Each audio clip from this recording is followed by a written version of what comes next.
네, 안녕하세요. 한수배운 당뇨 김한수 한의사입니다. 제가 항상 당뇨 진료를 할 때 당뇨가 사람마다 이유와 원인이 다르다. 그래서 그 때문에 유형이 달라진다고 말씀드렸는데, 제가 당뇨를 바라볼 때 항상 한의학적 시각에서 당뇨의 원인이 열, 그 다음에 노폐물의 누적, 스트레스, 그 다음에 기력이 떨어지는 쇠약, 이런 식으로 크게 4가지를 나눠서 본다고 말씀드렸습니다. 한의학적으로 이렇게 분류를 할 수가 있고, 이제 특히 제가 그런 방식으로 환자분들한테 이해를 돕기 위해서 이런 식으로 분류를 하는 건데요. 오늘은 그 유형 중에서 지난번에 제가 열이 몸에 쌓여서 당뇨가 생기는 열형 당뇨의 케이스를 한번 설명드렸고요. 오늘은 그 중에서 스트레스가 과도하게 누적돼서 혈당이 높아지고 당뇨가 진행됐던 스트레스형 당뇨 사례를 한번 설명드려 보려고 합니다. 본인이 스트레스가 좀 있거나 하는 분들은 오늘 이 이야기를 좀 들어보시면서 본인과 좀 비슷한지 혹은 어떻게 해결할 수 있는지 한번 참고해 보시면 도움이 되시겠습니다. 이분은 63세 여성분이십니다. 나이가 좀 있으시죠? 자, 이분은 건강검진을 했는데 재금을 받자라고 이야기를 듣게 되신 거예요. 이게 보시니까 식후혈당이 그냥 딱 200이 나오셨고 당화질소 수치는 기억을 잘 못하셨습니다. 그래서 보건소에서 재검을 했는데 당뇨 확진을 받게 되시고 당뇨약을 처방받게 되신 거죠. 그래서 그때 처방받으신 당뇨를 살펴보면 자누메트 XR 사방정 50-500ml 짜리 약인데요. 자누메트라는 약 들어보셨을 건데 이 약은 조금 다릅니다. 자누메트 XR 사방정이라고 해서 자누메트라는 약 말고 50짜리 성분, 500ml짜리 성분 두 가지가 합쳐진 복합제제입니다. 약은 한 알, 1개짜리인데 이 안에 두 가지 성분이 함께 들어있는 거라 보시면 됩니다. 그래서 시타글립틴이라고 DPP-4 이니비터라 해서 특정 약제 한 가지, 그리고 메트폴민 제제, 우리가 잘 아는 다이아백스라고 부르는 그 약제, 그 약의 성분 500ml, 이 두 가지 약이 하나에 섞여 있는 그런 약이라고 보시면 되겠고, 그래서 당화질소를 잘 기억 못 하시지만 이 약 하나를 처방받게 되신 거죠.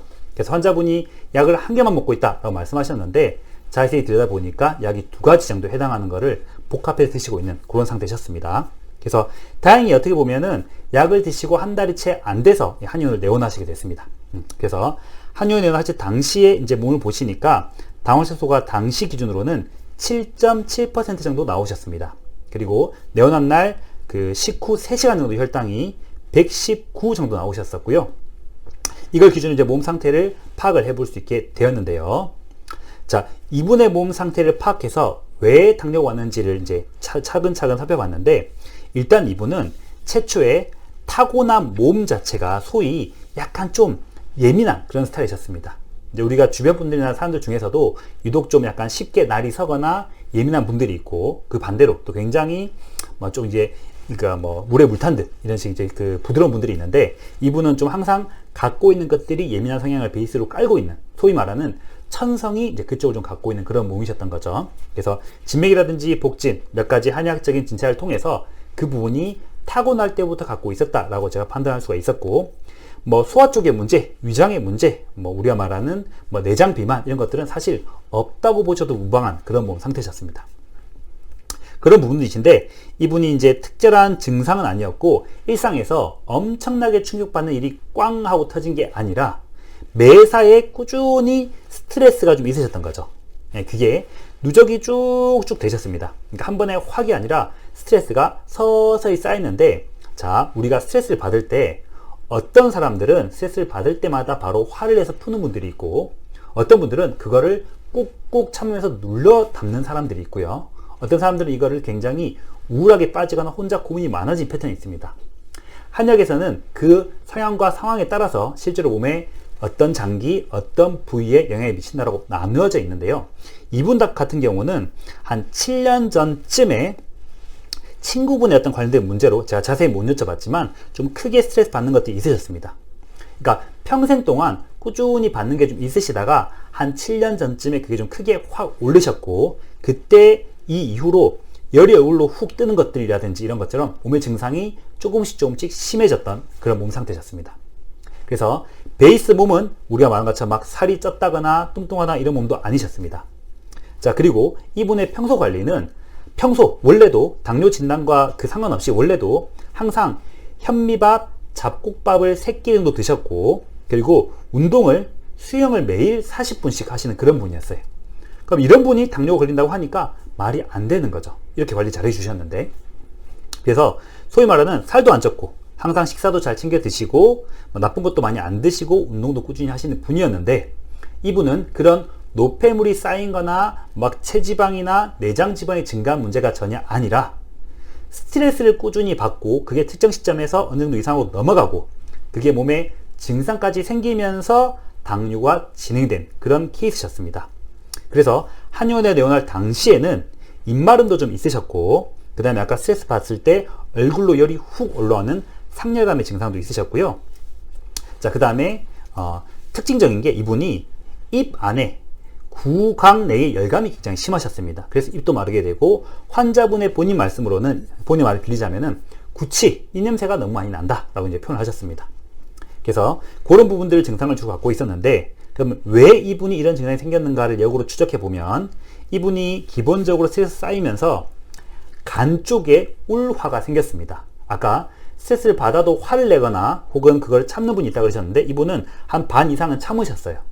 그게 간 쪽에서 스트레스, 기운의 울체가 계속 누적이 돼서 그게 가볍게 울화로 넘어갔다 보시면 되겠고, 타고난 몸이 열이 많은 그런 체질이 아니셨습니다. 그래서 몸이 막 아주 뜨거워지고 눈이 벌게지고 이런 열적 인상이 심하지 않는데, 오로지 스트레스 때문에 간 쪽의 열만 높아지면서, 아까 말한 간 쪽이 높아지니까 식도나 입 안쪽의 열이 높아지게 되고 그 안에 점막을 말리게 되고, 그게 입마름, 가벼운 갈증, 그 다음에 입안의 건조감, 그 다음에 구취까지 유발한 그런 케이스라고 보시면 되겠습니다.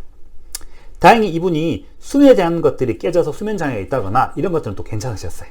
그래서 베이스적으로는 한약적 원리로 놓고 봤을 때는 간의 우라가 심해졌고 그게 간과 주변의 혈액을 살짝 말리는 게 꾸준히 돼버리면서 혈당도 올라간 게 동시에 진행된 그런 케이스라고 제가 판별을 내리고 방향을 잡아줄 수가 있었습니다. 그래서 이분 입장에서는 본인은 나름 건강관리 굉장히 열심히 해오신 분이었고, 아까 성향이 좀 예민하다고 말씀드렸는데 그만큼 관리도 철저히 해오신 분이었거든요. 잡곡밥 드시는 거, 운동하시는 거. 그러니까 그렇게 기본적인 관리 해 주셔서 건강에 대한 걱정도 별로 안 하시고 우려를 안 하시는 분이었는데, 갑자기 당뇨를 진단 받았는데 병원에서는 그냥 운동 얘기를 하거나 식단 얘기를 하시니까 본인도 납득이 좀 잘 안 가시는 거죠. 분명히 시킨 대로 혹은 내가 이미 하고 있는 것들인데 뭘 더 해야 되지가 이분한테는 의문이었고, 제가 자세하게 몸을 보니까 한의학적 시각에서는 이분은 그런 게 문제가 아니라 스트레스가 몸의 간과 특정 부위에 누적된 것들이 열을 일으키고 혈당에 부담을 준 상태였다라고 판별을 하고 방향을 잡아드릴 수가 있었습니다.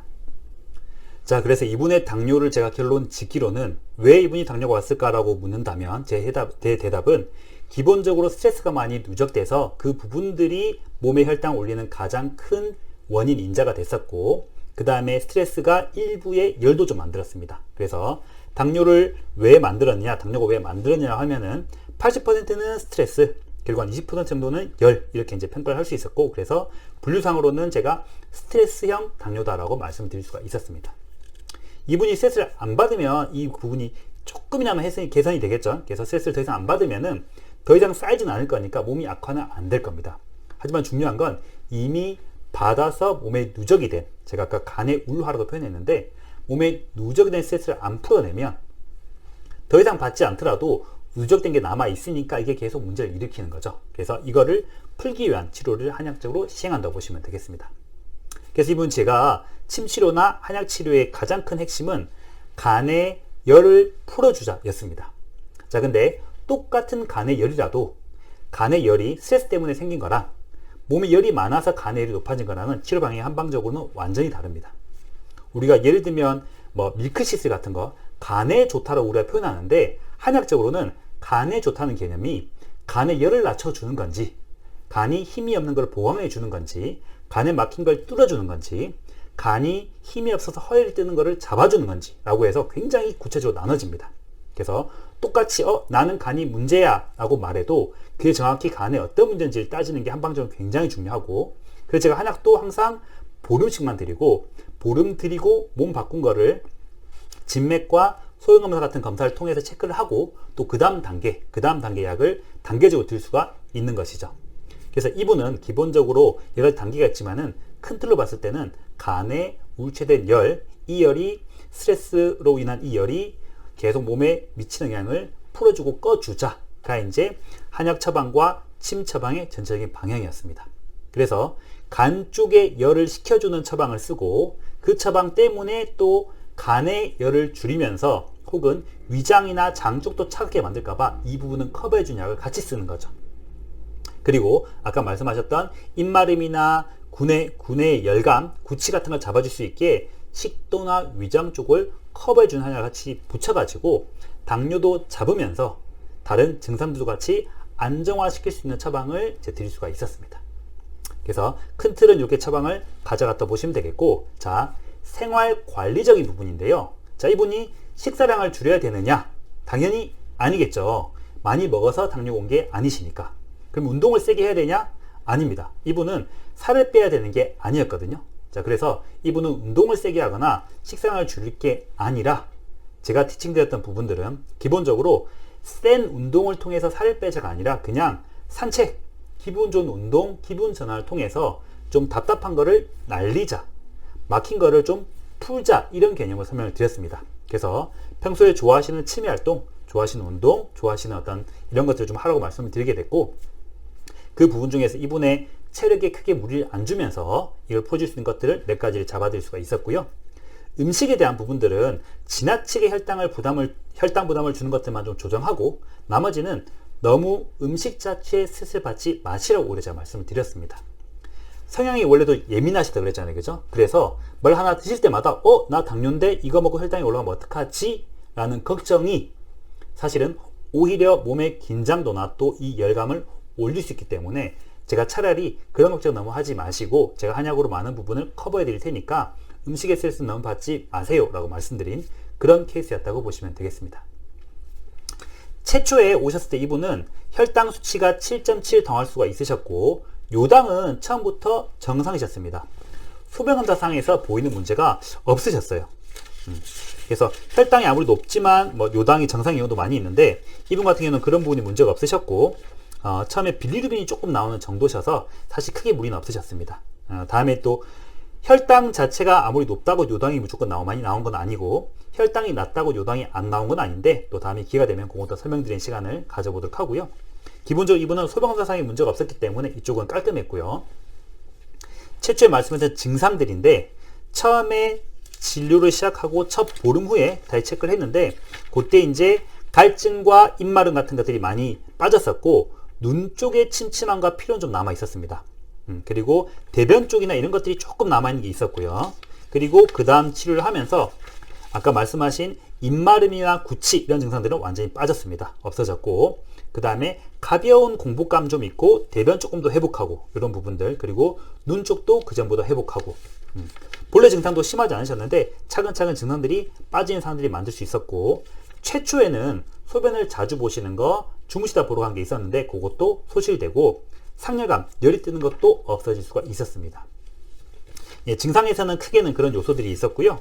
그 다음에 혈당의 변화인데요. 일단은 한 달 단위로 당뇨수를 비교해 보면, 자, 제일 처음에 양약을 드신 게 있었죠, 그죠? 그리고 그 상태에서 한의원 오셨을 때가 당뇨수가 7.7%셨습니다. 그리고 한 달 후에 당뇨수를 재셨을 때 7.0이었고요. 자, 처음에 양약을 드신 상태에서 자누메틱스알 처방전을 드신 상태에서 그거는 유지하고 한약이 들어왔습니다. 그리고 한 달 후에 7.7이 나왔고 두 달 후에는 6.6이 나왔습니다. 그리고 이분이 병원을 가시게 되니까 병원에서 혈당이 예전에 처음에 병원에서는 8.5였는데 6.6이 나오니까 약이 좀 세니까 줄여드릴게요 라고 해서 두 번째 갔을 때는 6.6 당시에는 글로포민 서방정이라 해서 그냥 다이백스랑 똑같은 거 보시면 돼요.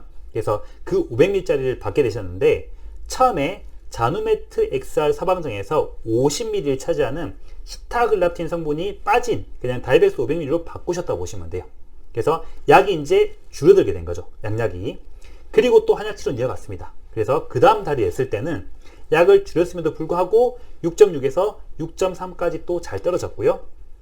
그 다음 달에는 다시 6.0까지 떨어졌고 이때 이제 드시던 당뇨약을 완전히 빼버렸습니다. 그래서 더 이상 양약이었고, 그리고 그 다음 되는 달에는 6.0에서 5.8까지 잘 떨어지고 마지막에는 공복혈당도 88까지 정상 범위로 잘 나올 수가 있었습니다. 그래서 정리하면 최초의 한의원을 올 당시에는 자누메트 XR 서방정 50-500ml 드셨고 당혈소는 7.7이었는데 마지막에 한 6개월 좀 지나서 후에는 당혈소가 5.8 그리고 복용하시는 양약 없이 그리고 증상 중에서 입안의 열감, 입마름, 그 다음에 소변 자주 보시는 거, 밤에 가시는 거 이런 것들이 다 안정적으로 불편 없이 잘 좀 안정화된 상태로 유지할 수가 있게 되셨습니다. 이분의 특징은 몸이 좋아지는 모든 이유들은 스트레스가 풀렸기 때문이라고 생각하시면 됩니다.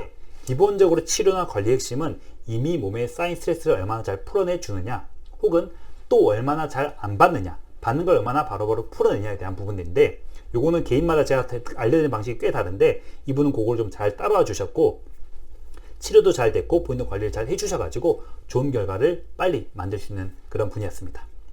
좀 재밌는 거는 이분이 치료가 끝난 지가 사실은 지금으로 거의 만 4년째가 됩니다. 그래서 제가 오늘 요 케이스를 한번 정리하기 전에 오랜만에 한번 연락을 드렸어요. 제가 치료 끝나고도 보통은 3개월에 한 번, 6개월에 한 번씩 오셔가지고 체크를 하는데 이분은 좀 거리가 머셔가지고 한 번씩 그냥 체크하고 그랬었는데 거의 이제 치료 끝나고 4년째 딱 되셨는데 그제 통화를 한번 드려보니까 지금 몸 불편감 없고 관리 상황 뭐 힘드신 거 없고 그냥 잘 지내고 계신다까지 이야기를 또 오랜만에 들어가지고 치료도 잘 하셨고 이후에도 큰 문제나 혹은 다시 당뇨의 재발이나 다른 불편 없이 잘 지내고 계신 것을 확인할 수가 있었습니다.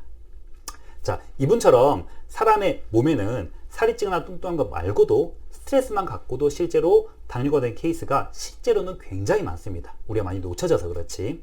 그런 분들은 음식 관리나 운동 관리도 일부는 필요하겠지만 핵심적으로 내 몸에 스트레스가 쌓인 거를 어떻게 풀어내냐가 중요하겠고 여기에서 이제 한약, 침 같은 도구들이 굉장히 위력을 발휘할 수가 있습니다.